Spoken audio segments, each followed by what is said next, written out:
Hello les potos, c'est Coach Pao. Dans cette vidéo prono after match Bastard contre Paris, je te donne donc mon pronostic concernant 4 personnages de ce match qui je pense ne devraient plus avoir de rôle majeur ou du moins un rôle très réduit qui ne devrait pas influencer leurs notes ni leurs futures primes. Car oui, c'est sûrement officiel, mais selon Shadow, un compte X très actif sur Blue Lock, le volume 33 sera dispo au Japon le 17 mars et il sera le dernier tome du match Bastard contre Paris. Donc, comme le tome 33 a débuté chapitre 286, il se conclura soit au 294 ou 295. On a eu le 288 partie 1, on aura la suite et cite 7 chapitres max pour conclure, ce qui selon moi verra la fin du match mi-février. Donc la théorie du match qui se finit en mars me paraît quasiment morte.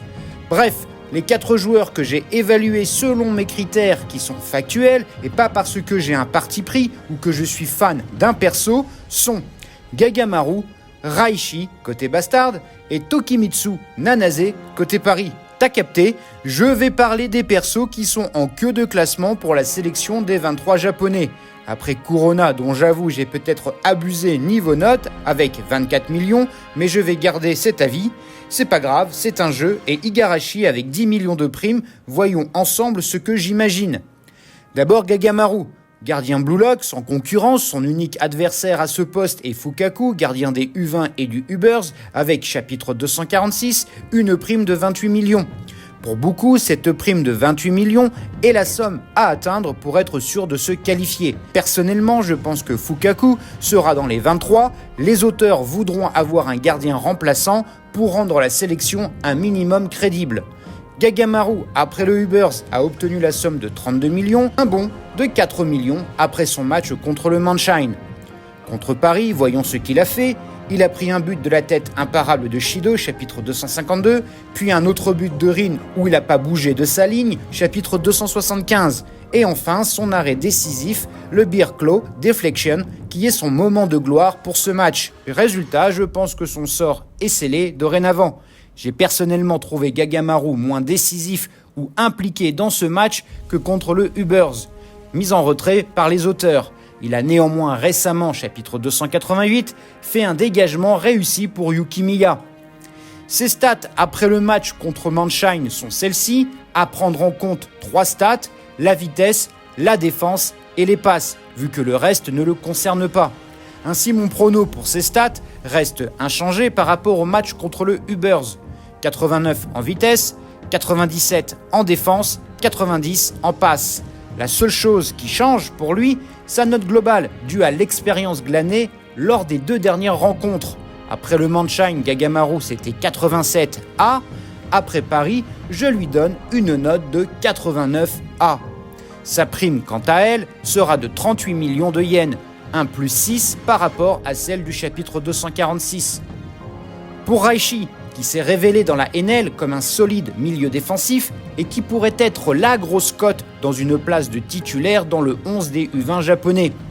Défense sur Zantetsu, chapitre 249, il a montré sa sexy chance, chapitre 255, sa passe sexy de la victoire, chapitre 256, tacle sur Rin, chapitre 263, a montré une détermination et le sens du sacrifice, chapitre 273, contre le tir feinté de Rin. Par 2 fois, il a fait un travail collectif défensif, un réussi sur Rin, chapitre 259, un double pressing avec Iori et un autre loupé, un triple pressing contre Shido au 287. Il a surtout montré son leadership dans ce match. À replacer et motiver ses partenaires, c'est sa grande force dans ce match. Au chapitre 250, au 254, lorsqu'il encourage Kunigami, donne des ordres à Kiyora au chapitre 256, motive ses partenaires au chapitre 268. Il a aussi réalisé 2 belles passes, l'une pour Kaiser, chapitre 263, et une autre pour Iori, chapitre 286.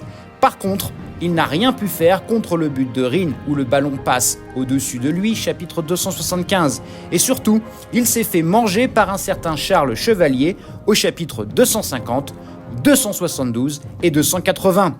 Et aussi, il s'est fait battre plus tôt dans le match par Rin au chapitre 251. Perte de balle au chapitre 255. Donc au final, Raichi, hormis son travail de leader et de motivateur sur le terrain, a quand même bien souffert contre Paris. Son physique lui a permis de maintenir son niveau de jeu. Résultat pour moi, voici ses nouvelles stats: 82 en vitesse, 94 en défense et 84 en passe. Le reste, l'aspect offensif, ne bouge pas. Sa note générale est de 85A, au chapitre 209 à l'été de 81A.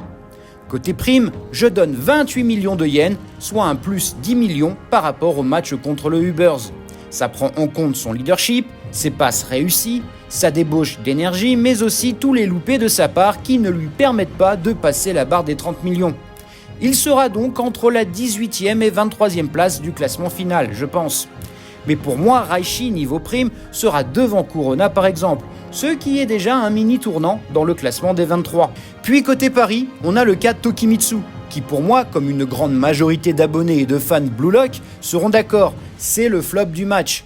Déjà, par son statut, ancien top 3 Blue Lock, début de la seconde sélection, le tank de Rin a progressivement régressé pour sortir du top 6, devenir remplaçant lors du match contre les U20, restant sur le banc. Et c'est à peu près tout, vu qu'on le retrouve réellement dans le manga lors de ce match. Et que dire? D'abord, j'ai découvert un truc intéressant. À ce jour, au chapitre 288, il n'a pas touché une seule fois le ballon. Une stat assez dingue, mais Tokimitsu n'a fait que des tâches défensives. Déjà, ça peut s'expliquer car il joue dans le système de Rin, qui fait tout seul. Nanase a été le seul et unique véritable lieutenant d'attaque pour Rin, hormis Charles évidemment. Mais comment juger un joueur qui n'a pas touché un ballon? C'est assez dingue. Mais ça le place surtout dans une position très compliquée pour la sélection des 23. Il fut en duel avec Iori chapitre 249, lobé par Ness au chapitre 250, ce qui est aussi un signe de son downfall. Encore une fois, Ness le bat au chapitre 255, en difficulté contre Raichi au chapitre 256, il a défendu sur Kaiser chapitre 259, pris de vitesse par Kaiser au 263. Il a commis une grosse faute sur Noah qui lui a valu un carton jaune au chapitre 278. Et enfin, de nouveau battu en duel par Isagi au chapitre 286. Son seul fait d'arme, avoir permis à Nanase de prendre le ballon à Corona chapitre 264. Et si on rajoute son côté anxieux, aspect de sa personnalité, qui n'a pas changé ou du moins qu'il n'a pas maîtrisé, comment pourrait-il avoir une place dans les 23 si mentalement il est fragile, malgré sa puissance physique hors norme? En plus, on n'a aucune data stat de lui, il me semble, donc c'est vraiment mon ressenti perso. Mais voici pour moi ses stats: 81 en vitesse, 87 en défense, 78 en passe, 65 en dribble, 77 en tir et 74 en attaque. Je mets 87 en défense et pas 90 ou plus, car j'estime qu'il ne m'a pas convaincu. Si j'avais vu dans ce match, c'est-à-dire jusqu'au chapitre 288, moment de la vidéo, une prouesse physique de sa part, j'aurais été plus généreux. Commettre une grosse faute sur Noah et ne jamais être capable de prendre le dessus réellement sur ses adversaires ne suffisent pas pour moi qu'il passe de la catégorie A à S, et donc pas de 90. Sa note générale, je donne 83A à Tokimitsu. Pour sa prime avec ce match, où il est vraiment en grande difficulté, n'ayant rien montré, sans avoir touché le ballon, forcément, sa prime a chuté. Sa prime était de 23 millions au chapitre 246, je pronostique une prime finale de 20 millions pour lui. Soit une baisse de 3 millions qui devrait au mieux lui donner le dernier ticket pour le mondial U20. Ou alors, et je le pense, il se fera éjecter des 23 au profit d'autres joueurs qui ont su tirer leur épingle du jeu. Et je pense qu'il y en a un qui a su profiter de l'occasion. Et il s'agit de Nanase. Le disciple de Rin fut dans les bons coups et dès le début du match. Défense sur Kaiser, chapitre 250.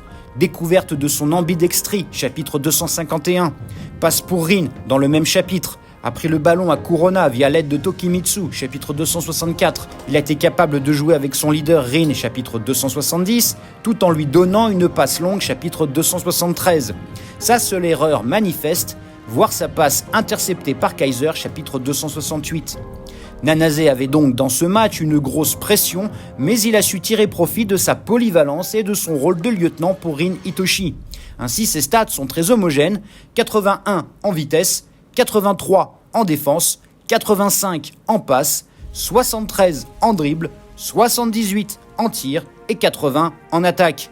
Certes, Nanase est polyvalent, mais à la différence d'un Reo Mikage ou Iorio, je le vois plus dans un profil défensif, milieu de terrain récupérateur box-to-box. Sa prime était au chapitre 246 de 16 millions.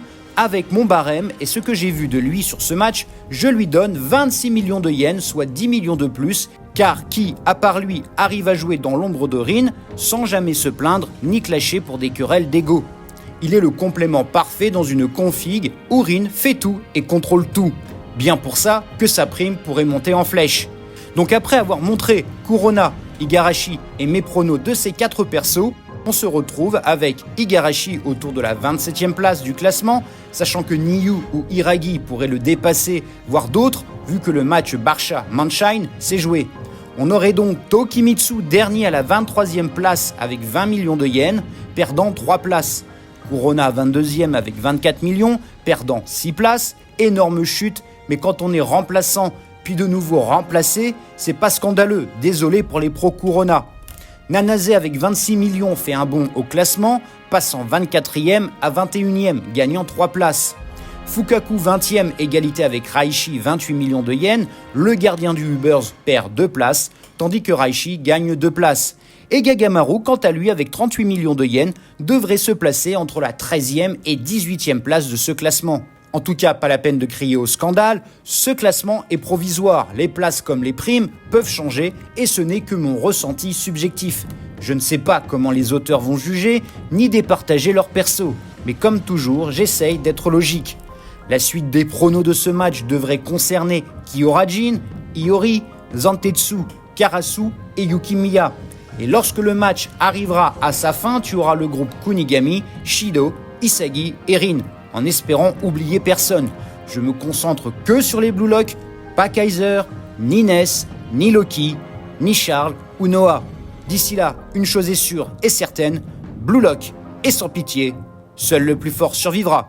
Voilà, c'est tout pour aujourd'hui, tu peux ranger tes crampons et on se retrouve très prochainement pour parler des arcs narratifs, des joueurs, des équipes, des théories de l'animé. Il y a tant à dire sur Blue Lock. Commente, like, abonne-toi, c'est important pour faire vivre cette communauté. Merci infiniment. Panenka et Sombrero. Allez, ciao!